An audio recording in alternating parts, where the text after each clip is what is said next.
Aba, may mga sinungaling na nagkakalat na nalulugi daw tayo. Tayo nalulugi? Ay, magsasara na daw tayo. Ano? Magsasara after 45 years? Ay, sabi ng mga sinungaling. Sino ba yan? Hindi, para mapatunayan. Ano? Tayo. Naiingit lang yung mga yan. Ay, Dahil hindi sila kasama sa top 5 longest running TV show in the world. para mapatunayan na tayo ay hindi nagsisinungaling at sila yung mga sinungaling.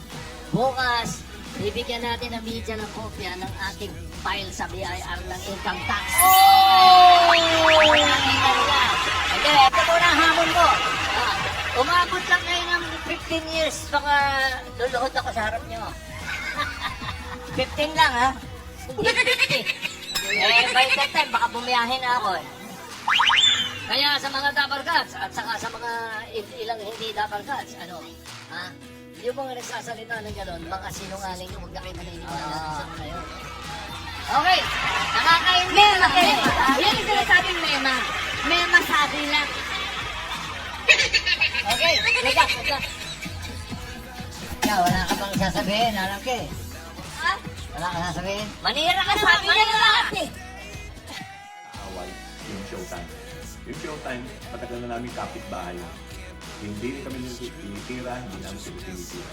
Ang pinapatungkulan namin ni Tito nung nagalit kami sa Itbulaga, yung mga social media na nagpo-post, mga alam mo na, nagpiprograma. Kaya hinamon ko 15 years kung tatagal yung mga nagpo-post na yun. Hindi showtime.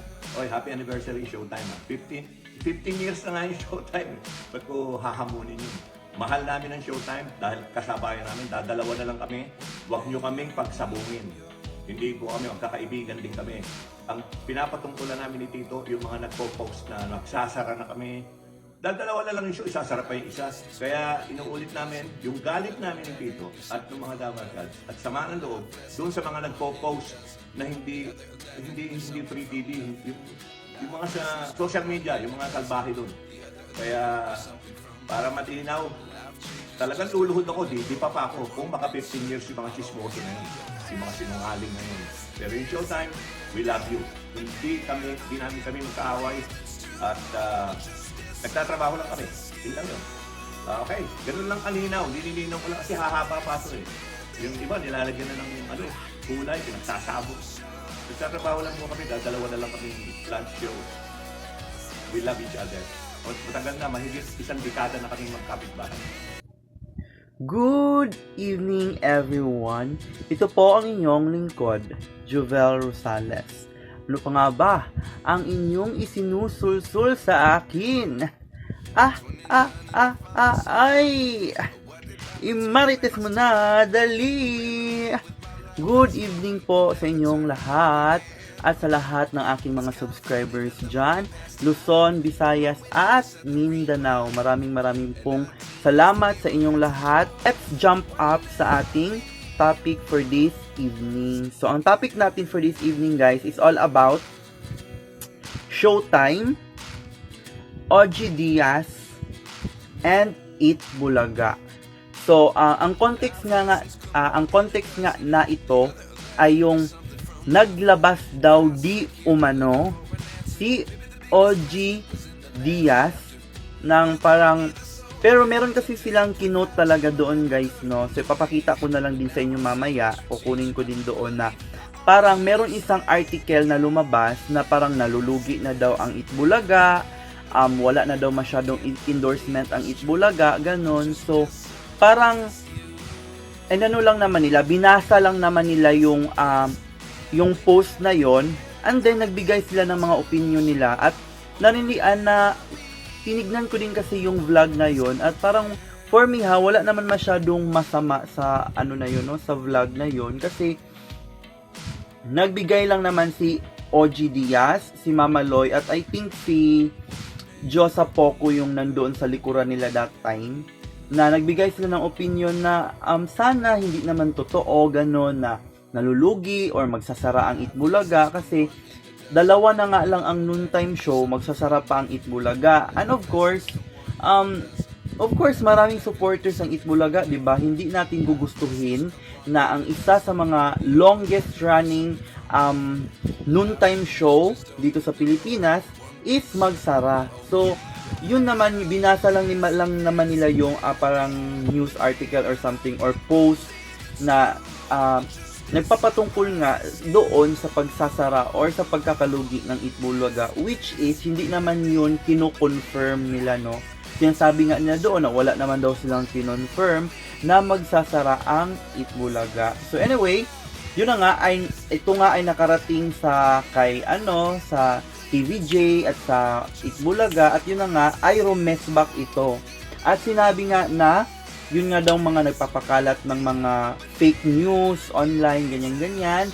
At yun na nga ay parang pinatutungkulan. Sa akin parang pinatutungkulan nga ito nga si OG Diaz. Dahil nga nagsimula naman talaga yun sa kanya, guys, no? Yung parang, yun nga, binasa niya yung article na yon. And then parang pinariringgan di umano ng ni Joey De Leon si ang Showtime na sana umabot kayo ng parang 15 years, parang ganon. So,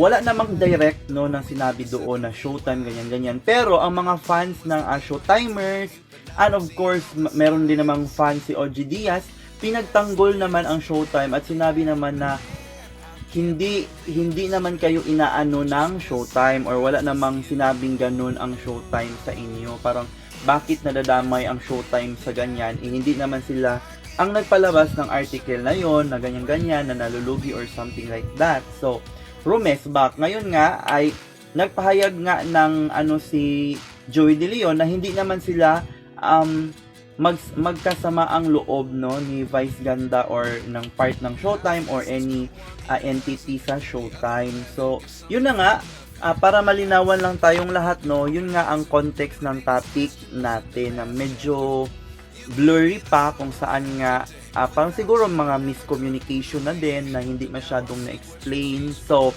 ano ba ang stand natin dito? Ang stand ko dito is kung may mga isyung ganyan, dapat talaga na we will get talaga yung mga yung mga news article na legitimate para naman hindi tayo maka-offend sa kung meron man tayong babasahing article or something, hindi tayo maka-offend sa mga nami-mention doon. And then pangalawa, kung yung pag-mention sa isang is hindi naman totoo, kailangan na hindi naman dayan tayo affected kasi kung hindi naman totoo, di ba? Never mind na lang kung ganon. At ano ba ang lesson na makukuha natin rito, no? So, ang lesson na makukuha natin dito is we should always understand each other kung may mga miscommunication man.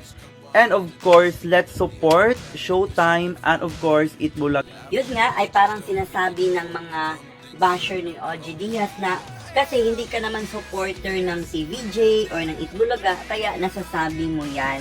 Parang ganun, parang may bias daw, no? Parang sinasabi nila na may bias doon. Pero as I read at pinagbabasa din natin yung mga articles at mga so parang for me may miscommunication lang or nag-overreact lang din yung mga viewers, ganyan-ganyan, at nadatungan lang ba, no? Kasi kung madatungan kasi ang isang bagay, kahit na maliit lang yung issue na yun, ay lumalaki dahil sa may mga nanggagatong or merong mga nadadagdag, may mga nababawas. Kaya doon doon siya dumarating sa miscommunication or misunderstanding sa context. So anyway, yun lang ang masasabi natin sa topic na ito, no?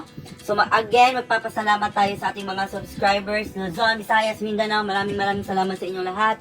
Facebook followers, 51,000. And of course, sa YouTube channel, meron na tayong 36,000.